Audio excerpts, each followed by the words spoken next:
Ika-6 na kabanata. Ano ngayon ang sasabihin natin? Patuloy ba tayong magkakasala upang sumagana sa atin ang kagandahang loob ng Diyos? Hindi. Tayo'y patay na sa kasalanan. Kaya't paano pa tayo mamumuhay sa pagkakasala? Hindi ba ninyo alam na tayong lahat na nabautismuhan kay Kristo Jesus ay nabautismuhan sa kanyang kamatayan? Sa makatwid, tayo'y namatay na at nalibing nakasama niya sa pamamagitan ng bautismo upang kung paanong binuhay na muli si Kristo sa pamamagitan ng dakilang kapangyarihan ng Ama, tayo rin ay magkaroon ng panibagong buhay. Sapagkat kung nakasama tayo ni Kristo sa isang kamatayang katulad ng kanyang kamatayan, tiyak na tayo ay makakasama rin niya sa isang muling pagkabuhay na katulad ng kanyang muling pagkabuhay. Alam natin na ang dati nating pagkatao ay naipako na sa krus kasama niya upang mamatay ang ating makasalanang pagkatao at nang hindi na tayo maalipin pa ng kasalanan. Sapagkat ang namatay na ay pinalaya mula sa kapangyarihan ng kasalanan. Kung tayo'y namatay ng kasama ni Kristo, naniniwala tayong mabubuhay rin tayong kasama niya. Alam nating si Kristo na muling binuhay ay hindi na muling mamamatay. Wala nang kapangyarihan sa kanya ang kamatayan. Nang siya'y mamatay, namatay siya ng minsanan para sa kasalanan. At ang buhay niya ngayon ay para sa Diyos na lamang. Kaya, dapat din ninyong ibilang ang inyong sarili na patay na sa kasalanan. Subalit, buhay naman para sa Diyos. Yamang kayo'y nakipag-isa na kay Kristo Jesus. Huwag na ninyong paghariin ang kasalanan sa inyong mga katawang may kamatayan, upang hindi na kayo maalipin ng masasamang hilig nito.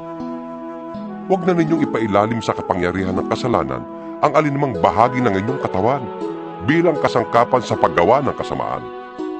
Sa halip, pasakop kayo sa Diyos bilang mga taong namatay na at muling binuhay. At ihandog ninyo sa Kanya ang inyong katawan bilang kasangkapan sa kabutihan. Sapagkat hindi na dapat maghari sa inyo ang kasalanan. Yamang kayo'y hindi na namumuhay sa ilalim ng kautusan, kundi sa ilalim ng mapagpalang habag ng Diyos. Ngayon, malaya na ba tayong magkasala dahil hindi na tayo sakop ng kautusan, kundi ng kagandahang loob ng Diyos? Hindi.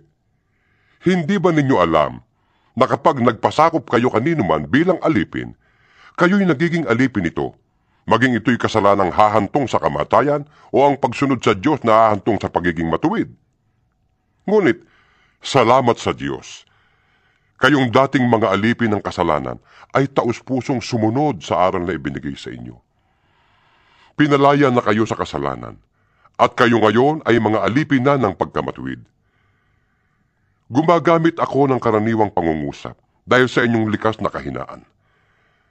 Kung paanong ipinailalim ninyo noong una ang inyong sarili sa karumihan at sa kasamaang palala ng palala, ilaan ninyo ngayon ang inyong sarili bilang alipin ng pagkamatuwid para sa mga banal na layunin.